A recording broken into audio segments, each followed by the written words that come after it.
Bonjour à tous, Namasté, c'est Nelly d'Énergie Soin Divin, j'espère que vous allez bien. Aujourd'hui, je vais vous parler de l'Akasha. Qu'est-ce que l'Akasha? Eh bien, tout le monde connaît le terme des vies antérieures.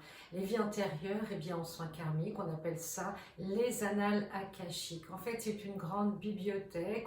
On met le mot bibliothèque, mais enfin, ça ne ressemble pas à une bibliothèque. Moi, j'ai jamais vu des livres dans une rangée, un couloir avec des meubles, hein. Mais ça permet de comprendre, eh bien, que c'est comme un disque dur où sont engrangés, stockés, eh bien, les mémoires de nos vies antérieures, car notre âme, en venant s'incarner de nombreuses fois, des centaines, voire des milliers de fois, eh bien, elle expérimente. Et la matière éthérique par lesquelles eh bien, on peut aller visiter, voir ses vies antérieures, eh bien, s'appelle l'Akasha. On a tous cet Akasha en nous, autour de nous, dans tous les mondes parallèles. Hein. C'est pas, on a toujours tendance à regarder en l'air, en haut, mais c'est pas forcément plus grand que nous, c'est dans une autre dimension. Et bien sûr, eh bien, on ne peut pas changer ce que l'on perçoit. Eh bien, ce sont comme des petits films qu'on voit en canalisation grâce au troisième œil, et on voit défiler eh bien, une vie d'une personne, par exemple en soins, et on peut comprendre pourquoi elle a tel blocage, pourquoi il y a des moments où elle n'arrive pas à avancer dans sa vie, où elle a des peurs, des phobies. Souvent, c'est dû eh bien, à des vies antérieures qui ont été, je dirais, soit traumatisées, soit un travail karmique que l'on n'a pas terminé. Et dans cette vie, eh bien, on vient pour le continuer, le terminer. Et en général, eh bien, quand on a fait une action aboutie dans une vie antérieure, on n'a pas besoin de la refaire. Par exemple, eh bien, si vous avez été une danseuse étoile dans une vie antérieure, eh bien, dans cette vie, vous serez attiré par la danse, vous ferez de la danse. Mais l'objectif, ce ne sera pas d'être une danseuse étoile professionnelle parce que vous l'avez déjà fait. Et en général, eh bien, l'avantage d'aller voir l'Akasha, les annales akashiques, eh bien, c'est de pouvoir guérir un traumatisme ou un karma qui a été mal, je dirais, digéré. Et toutes les guérisons eh bien, de la vie actuelle, eh bien, on peut les guérir grâce à une vie passée la plupart du temps. Car tous ces blocages, ce sont des mémoires de votre âme, on appelle ça les blessures de l'âme. Et votre âme, elle, eh bien, elle a stocké toutes ces vies, tous ces événements, toutes ces histoires que vous avez vécues à plein de périodes différentes, dans des pays différents, avec d'autres personnages différents. Eh bien, tout ceci est emmagammé en vous. Et c'est pour ça que des fois, eh bien, on va aller se promener dans un lieu et on va dire « Ah tiens, j'ai l'impression d'être déjà venu ». Eh bien, c'est possible dans une vie antérieure ou une personne, on dit « J'ai l'impression qu'on se connaît depuis toujours ». Pareil, c'est une âme, une vibration d'âme qui reconnaît l'autre vibration de l'âme. Et vous savez, les enfants eh bien, ont cette faculté d'aller facilement dans l'Akasha. Ils ne s'en rendent pas compte, bien sûr, ils ne mettent pas des mots. Jusqu'à l'âge de 6-7 ans, eh bien, ils ont tous leurs canaux qui sont ouverts.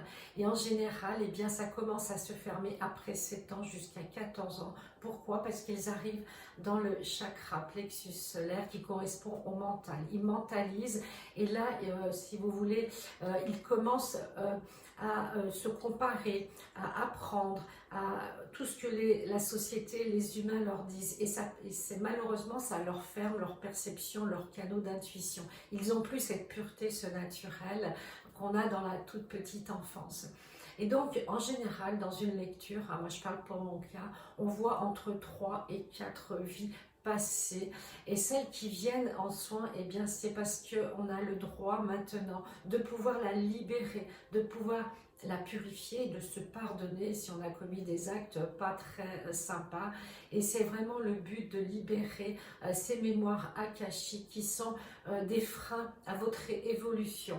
On ne change pas l'histoire de l'Akasha, elle est écrite, elle est, si vous voulez, gravée au niveau énergétique dans ce plan supérieur, mais on peut soulager, c'est déjà vraiment une grande bonne nouvelle, on peut soulager ces mémoires, ces vœux, ces promesses que l'on n'a pas tenues, que l'on n'a pas faites. On peut vraiment alléger un karma trop lourd, un karma trop difficile. Et c'est vrai que tout le monde ne voit pas, tout le monde ne ressent pas, mais tout le monde peut le faire. Donc c'est une question d'entraînement comme tout exercice. Si je vous dis imaginez une pomme rouge, vous allez tous voir une pomme rouge. Donc ça veut dire que vous êtes aussi capable de visualiser. Et pour ressentir, c'est pareil. Si je vous dis, imaginez que vous mâchez du papier d'aluminium, vous allez tout de suite grincer des dents. Vous voyez, votre mental l'a intégré parce qu'il y a une mémoire. Et cette mémoire, elle est infinie, elle est multidimensionnelle et elle connaît plein de choses. Donc il faut faire appel à toutes ces mémoires, à nos ressentis, pour pouvoir comprendre eh bien, quelle est notre mission. Car dans l'Akasha, l'Akasha n'est pas là pour vous dire quelle mission vous devez exécuter, faire, travailler, etc. Elle est là pour justement vous permettre d'avancer, de libérer et de vous permettre de trouver votre mission, votre but dans cette vie, dans cette incarnation. L'âme se souvient de tout, des souffrances, il y a aussi beaucoup de joie dans l'Akasha, dans les mémoires akashiques, beaucoup de plaisir. Si vous avez une passion dans cette vie, vous l'avez peut-être et sûrement déjà mis en place dans une autre vie. Vous voyez, il y a des similitudes, des correspondances.